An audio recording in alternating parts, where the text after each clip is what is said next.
Ouais, alors vous avez certainement entendu parler de cette histoire de fou, cette histoire de l'histoire de cet homme, Sam Bankman-Fried, que tout le monde appelle SBF, le fondateur de FTX.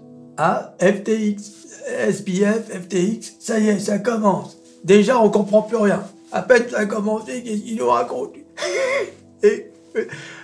Alors, cet homme, alors pourquoi tout le monde en parle? Parce que cet homme a perdu, tenez-vous bien, 16 milliards de dollars en quelques jours. Hein, je répète, 16 milliards de dollars. Le fondateur de FTX. Alors, FTX, c'était l'une des plus grosses boîtes dans l'industrie de la crypto. Entreprise que SBF donc a créée en 2019, 2 ans après qu'il a créé l'entreprise Alameda Research, une entreprise de trading. Donc cet homme, en 2017, il crée Alameda. Il se fait remarquer parce que c'est un bon trader, un homme brillant. Déjà, pour créer un truc comme Alameda, il faut être brillant. Et le type, alors il utilise des méthodes de trading qui sont très dangereuses, très risquées, comme par exemple l'arbitrage et le yield farming. Bon, on va pas rentrer dans le détail dans cette vidéo, peu importe. Tout ça pour savoir que ce sont des méthodes de trading assez risquées. Mais bon, le type, il se démarquait, vraiment, il a montré que c'était, il était très bon. Il crée FTX, et FTX, en à peine 1 an, va devenir ultra populaire, même je dirais 2 ans. Entre 2019 et 2021, l'entreprise va exploser à coup de publicité, à coup de partenariat avec des personnalités comme Tom Brady. Alors toi, français, moi, français, nous, Tom Brady, on ne sait pas qui c'est. Mais le mec, c'est une superstar du football américain. C'est un quarterback, comme il dit. Le quarterback, Tom Brady. Nous, quarterback, c'est quoi ça, quarterback? Hein? Voilà. Donc eux, là-bas, c'est le football américain. D'ailleurs, ils appellent ça football. Hein. Alors que nous, le foot, ils appellent ça soccer. The soccer. D'ailleurs, aux États-Unis, le foot qu'on connaît ici, c'est un sport de filles. Ils appellent ça le soccer. Hein, ah oui, c'est un sport de filles. Là-bas, les femmes excellent. Hein, c'est les meilleures, d'ailleurs. Ils ont aussi une équipe masculine. Hein. Tiens, d'ailleurs, j'ai même pas regardé s'ils étaient à la Coupe du Monde. Oh, regarde. Hein? Et pourquoi pas? Et donc, le type, il apparaît sur des publicités, au Super Bowl, sur des carrosseries de Formule 1. Donc, vraiment, sa société FTX, en plus, l'interface d'FTX est très intuitive, très user-friendly, comme on dit, tu sais, user-friendly. Et donc, du coup, les gens, ça devient populaire, les gens... En plus, le type a été reçu au Congrès. D'ailleurs, c'est drôle quand il pense. Hein, quand tu vois les trucs d'aujourd'hui, on va voir hein, que le mec, en fait, c'était une grosse fraude. Il a été reçu au Congrès, hein, regarde les images, voilà, le mec, bon, tranquille, quoi. Donc, il avait une crédibilité. Et il faut savoir que dans le monde de la crypto, la crédibilité est primordiale, parce que tout fonctionne à la confiance hein, dans la crypto-monnaie. Et s'il n'y a plus de confiance, tout s'écroule. Hein. On l'a vu avec de divers scandales, etc. Bon, alors, qu'est-ce que c'est FTX? Qu'est-ce que c'est hein? C'est une plateforme d'échange sur les cryptos. C'est comme toi, tu investis à la bourse, tu as forcément un broker. Et ce broker, eh bien, te permet d'acheter, de vendre tes actions et tout ce que tu trades. Ben là, c'est pareil, c'est une plateforme d'échange sur laquelle tu pouvais acheter et vendre des crypto-monnaies. Et à la fin 2021, FTX faisait partie des 3 plus gros crypto exchanges du monde. Et donc le mec, il a amassé une fortune, et à un moment donné, sa boîte valait 32 milliards de dollars. 32 milliards de dollars, c'est énorme. Pour te donner une idée, Renault ne pèse même pas 10 milliards d'euros. Tu t'imagines? Renault, avec ses usines, ses voitures, du concret, du métal. Et ben l'autre, il crée une entreprise en 2019, fin 2021, elle pèse 32 milliards plus de 3 fois plus la valeur, la capitalisation boursière de Renault. Bon, vous savez comment ça marche la bourse? Hein, la capitalisation boursière n'a rien à voir avec la somme des actifs. Ça, vous le savez, hein, y a beaucoup de spéculation, etc. Et tout est basé sur la confiance sur le présent, mais également sur les attentes sur le futur. Hein, c'est pour ça, c'est comme ça qu'une entreprise a... Meilleur exemple, Tesla. Tesla qui est passé de 100 $ en 2020 à 1000 $ en 2021. Alors que Tesla n'a pas, multiplié par 10 son chiffre d'affaires, sa capacité à produire, etc. C'est comme ça, l'espoir, le hype, et ça peut t'amener à des sommets, mais bon, on l'a vu, hein, Tesla depuis a chuté. Donc la compagnie était tellement solide, l'image de la compagnie était tellement solide que vous aviez des actionnaires qui ont pignon sur rue, comme SoftBank, Sequoia, et même le concurrent principal et numéro 1 sur la crypto, Binance. Binance, on va le voir, qui a joué un rôle dans ce scandale sans nom, sans être mouillé dans le scandale. Mais vous allez voir, enfin c'est quand même énorme cette histoire. Pour vous dire l'ascension d'FTX, FTX en 2020 gagnait 89 millions de dollars. En 2021, FTX gagnait plus d'1 milliard de dollars. Donc c'est quand même énorme. Alors comment FTX gagne de l'argent? FTX ne gagne pas d'argent sur les fluctuations du Bitcoin. Ou enfin des cryptos. FTX n'en a rien à faire que les cryptos, enfin je dis FTX, mais toutes les plateformes d'échange comme Binance, que les cryptos montent jusqu'au ciel ou s'écroulent comme jamais, comme on l'a vu cette année. Ils se font de l'argent comme tous les brokers, comme tous les brokers, avec les commissions. Eh oui, les commissions. Mais le problème, parce qu'il y a un problème dans cette histoire. Là, je viens de te faire la première partie où tout est rose, tout est parfait, voilà. Et oui, le problème, c'est que SBF, eh bien, il faisait des trucs en douce, des trucs en loose day, en cachette. Qu'est-ce qu'il faisait? Vous vous souvenez que je vous ai dit qu'en 2017, il avait créé la société Alameda Research. Qu'est-ce que c'est que ce nom déjà pour commencer? Alameda Research. Alameda. Quand SBF a créé FTX, il était toujours actionnaire majoritaire d'Alameda. Quand je dis actionnaire, c'est pas que c'est coté en bourse, c'est que voilà, il a des parts de la société. Il était donc majoritaire dans Alameda. Donc tu penses bien que cette boîte, il y tenait, il n'avait pas du tout envie que ça s'écroule, etc. Et donc Alameda, qui était une société de trading, pratiquait du trading comme par exemple l'arbitrage. Qu'est-ce que c'est l'arbitrage? C'est ce qui consiste à acheter des cryptos sur une certaine plateforme, sur un certain exchange, et de vendre la même crypto plus cher sur une autre plateforme. Donc, c'est des trucs très dangereux, parce que forcément, la crypto, ça fluctue, etc. Donc, c'est très risqué. Alameda était aussi un market maker, donc qui venait faciliter les échanges entre les traders de crypto. Ils achètent, ils vendent, etc. Et donc, Alameda était en difficulté financière. Et c'est là que SBF va faire une erreur. C'est pas une erreur, d'ailleurs. C'est une fraude. Il va enfreindre... je vais revenir sur ce que je viens de dire, je vais parler au conditionnel. Aurait commis une fraude, parce qu'après tout, il n'y a pas pour l'instant d'interpellation, de procès, il n'y a pas de jugement. Donc, aurait commis une fraude, d'accord? Donc je retire ce que j'ai dit, mais en revanche, ce qu'on sait, c'est qu'il a prêté 10 milliards de dollars à Alameda. Et en échange, Alameda a donné des FTT il faut rester accroché dans cette histoire. Des FTT à FTX. Et me dire, ça y est. Alors, SBF, FTX, FTT, qu'est-ce que c'est? On n'en peut plus. Les FTT, qu'est-ce que c'est? Lorsque SBF a créé FTX, il a également créé ce qu'on appelle un token, c'est-à-dire un jeton en français. Un token, c'est comme une crypto-monnaie, mais pas tout à fait.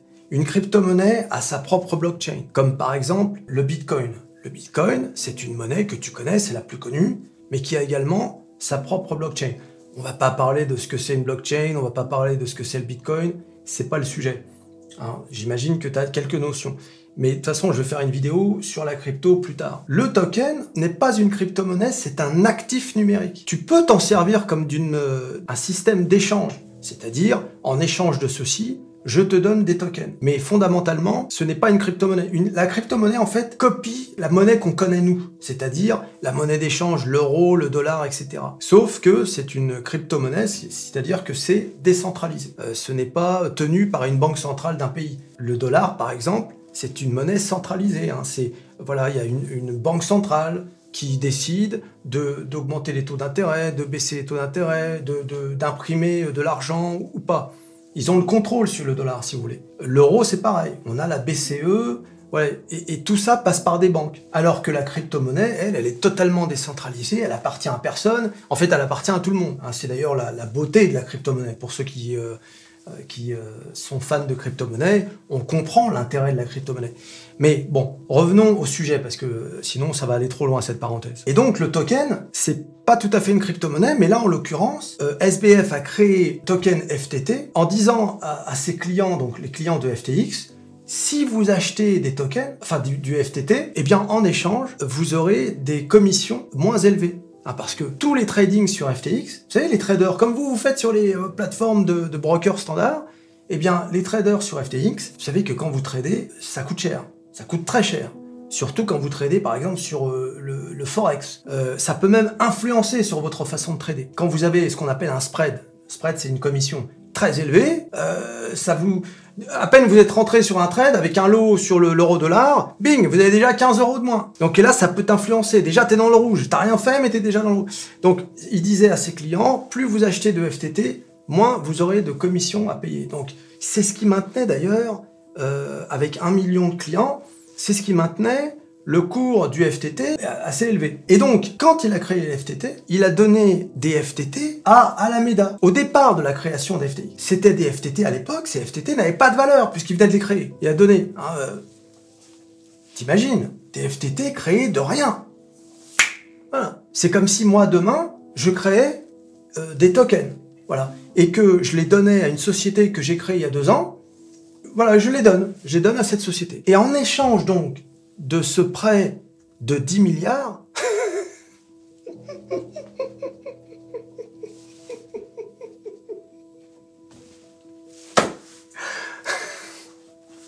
ce monde est fou. En échange de ce prêt de 10 milliards, eh bien, Alameda a donné en collatéral des FTT. Voilà. Sauf qu'au moment où ils ont donné les FTT étaient élevés. Et tout ça en secret. Sans que personne ne sache quoi que ce soit. Mais le pire dans cette histoire, c'est que les 10 milliards, où est-ce qu'il les a trouvés, SBF? Eh bien, il est allé piocher dans les comptes de ses clients. Et oui, quand tu as un compte chez un broker, tu mets de l'argent dessus. Par exemple, tu mets 100 000 €. Mais tu vas pas nécessairement mettre sur des actions 100 000 €. Tu vas peut-être acheter pour 20 000 € de Apple, Microsoft, etc. Il te reste quoi sur ton compte? 80 000 balles. Le mec, il est allé piocher dans les comptes de ses clients pour prêter 10 milliards de dollars à Alameda, en échange de FTT. Je vous rappelle, des tokens créés de rien. Zéro. Jusqu'à ce que Coindesk, donc un site de news sur les cryptos, dévoile un document sur la trésorerie d'Alameda révélant que la majeure partie des actifs de 14,6 milliards de dollars étaient en FTT. Tu t'imagines? Donc FTX a prêté 10 milliards de dollars à Alameda qui n'a que des FTT à faire valoir pour rembourser. Donc si jamais le FTT perd de sa valeur, tout s'écroule. Alameda ne pourra jamais rembourser. Vous voyez un peu le schéma là, catastrophique déjà. Rien que ça, t'imagines si t'as des billes à FTX, tu trembles de tous tes membres. Donc là, les gens ont commencé à paniquer. Et la panique, vous le savez, la panique sur les marchés financiers, que ce soit crypto ou traditionnel, c'est dévastateur. Mais c'est rien comparé à la bombe que va lâcher le CEO de Binance, qui a dans ses actifs des FTT. Puisque, alors, dans une affaire précédente, FTX avait racheté les parts que Binance possédait de FTX en échange pour 2,5 milliards de dollars, dont une partie de FTT. Donc, ce qui veut dire que Binance possédait des FTT, et là, le CEO de Binance fait un tweet le 6 novembre 2022. Alors, je te le traduis. Dans le cadre de la sortie de Binance des actions FTX l'année dernière, Binance a reçu environ 2,1 milliards de dollars américains, équivalent en espèces, BUSD et FTT. En raison de récentes révélations qui ont été révélées, nous avons décidé de liquider tout FTT restant dans nos livres, dans notre trésorerie. Donc, imaginez une telle nouvelle, c'est tout qui s'écroule. Si Binance, la première plateforme d'échange de crypto au monde, décide de laisser tomber les tokens FTT, ça veut dire qu'ils considèrent que ça vaut plus rien. C'est pareil dans le stock market. Quand tu as des gens qui vendent une entreprise massivement, des gros mastodontes qui vendent massivement, parfois même les dirigeants de l'entreprise qui vendent des actions de leur propre entreprise, c'est quoi le signal? C'est quitter le navire. Donc, le FTT va passer de 25 $ à 2 $ en une journée. Voilà. C'est énorme. Je sais pas si tu t'imagines. Et surtout, les clients d'FTX ont commencé à comprendre qu'avec la valeur du FTT qui s'écroulait, Alameda ne pourrait jamais rembourser les 10 milliards de dollars. Jamais. Et comme ces 10 milliards de dollars, c'était leur argent, ils ont compris qu'ils ne pourraient jamais le récupérer. Alors qu'est-ce qu'ils ont fait? Eh bien, ils se sont rués sur FTX pour retirer leur argent. FTX a reçu en une journée pour 5 milliards de requêtes de retrait d'argent. 5 milliards. Bien évidemment, FTX qui n'avait plus de cash pour rembourser, eh bien, FTX a publié un communiqué disant que plus personne ne pouvait retirer de l'argent de FTX. Tout ça dans la même journée, hein, le dimanche 6 novembre.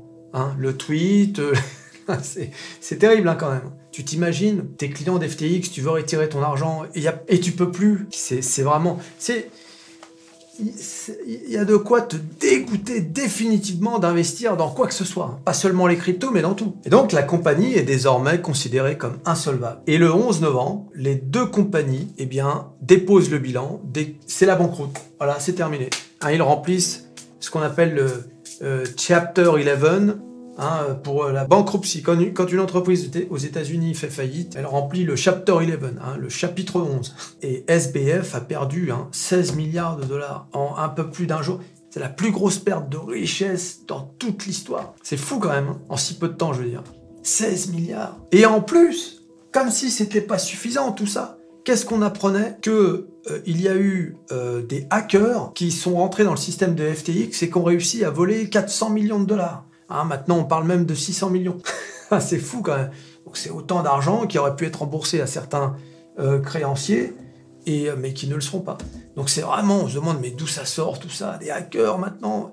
C'est une histoire de fou quand même cette histoire. Hein. Alors, c'est pas la première fois qu'on a des scandales comme ça dans la crypto. C'est pas propre à la crypto, les scandales.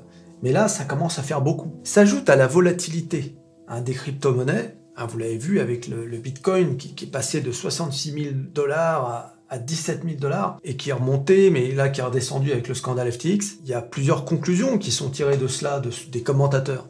Il y a ceux, les purs et durs de la crypto, qui disent les systèmes centralisés comme les plateformes d'échange, etc., ça ne peut amener qu'à ce genre de fraude, qu'à ce genre de scandale, puisque ça répète finalement le système financier standard. Alors que eux, ils sont plutôt pour un système décentralisé, ce qu'on appelle le DeFi. Le DeFi, ça veut dire Decentralized Finance, par opposition au CeFi, Centralized Finance. Centralized Finance, c'est ce qu'on a vu avec FTX, Binance, etc. Donc ça veut dire que c'est centralisé sur des plateformes d'échange, par opposition où chaque individu a sa clé de protection dans son ordinateur et conserve ses crypto-monnaies lui-même.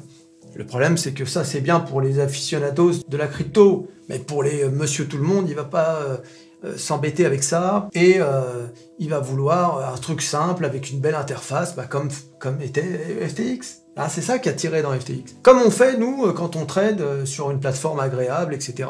Alors certes, on paye une commission, mais bon, c'est quand même beaucoup plus agréable. Et il y a ceux qui disent il faut absolument réguler le marché des cryptos, aller beaucoup plus loin dans la régulation, même aller aussi loin, par exemple, que les systèmes bancaires normaux. Donc bien sûr, ça irait un peu à l'encontre de la logique de la crypto qui veut justement se défaire des systèmes officiels. Mais quand on voit les pertes et la succession de scandales, forcément, cette idée fait son chemin. L'impact sur les marchés financiers standards n'a pas vraiment eu lieu. Il n'y a pas eu d'impact. Pourquoi? Parce que si vous totalisez l'ensemble de la capitalisation de toutes les cryptos dans le monde entier, ça représente 890 milliards de dollars. D'accord? C'est beaucoup. C'est presque 1 trillion de dollars. Si vous comparez aux 41 trillions de dollars d'assets aux US, c'est que dalle. Voyez, donc c'est pour ça qu'il n'y a pas vraiment eu un entraînement dans la chute du marché traditionnel. Et d'ailleurs, la semaine dernière, on a eu une des plus belles semaines à l'inverse de ce qui s'est passé sur FTX. Un peu comme si finalement, ce qui s'est passé dans la crypto, dans le monde de la crypto, c'était un truc qu'on regardait de loin, en se disant ah ouais, tiens, t'as vu ce qui se passe avec les cryptos? Ah ouais, c'est pas l'air, ça a pas l'air terrible. Voilà, c'est un peu comme ça qu'on a regardé le truc. Donc espérons que ce nouveau scandale assainisse le monde de la crypto et que les gens retrouvent confiance, parce que là, il y a quand même beaucoup de gens qui ont perdu confiance dans les cryptos, mais on ne peut pas leur en vouloir avec un tel machin, ça c'est quand même assez terrible. Alors je ferai une nouvelle vidéo s'il y a du nouveau, parce que cette histoire n'est pas finie, hein. Oh là là, il y a encore tellement de questions à poser, donc on verra bien. Je sais que cette vidéo est un peu difficile pour quiconque n'y connaît rien en crypto, parce que j'ai passé vraiment, j'ai fait ça un peu vite fait, et surtout, j'ai pas expliqué tous les détails de ce qui compose la crypto-monnaie, mais si ça vous intéresse, dites-le moi dans les commentaires et éventuellement je le ferai. Tu t'abonnes, hein? Tu t'abonnes, si. Tu likes et tu partages, hein, voilà, hein, c'est ce qui te reste à faire. Et je te retrouve bientôt in the next video. Allez, salut!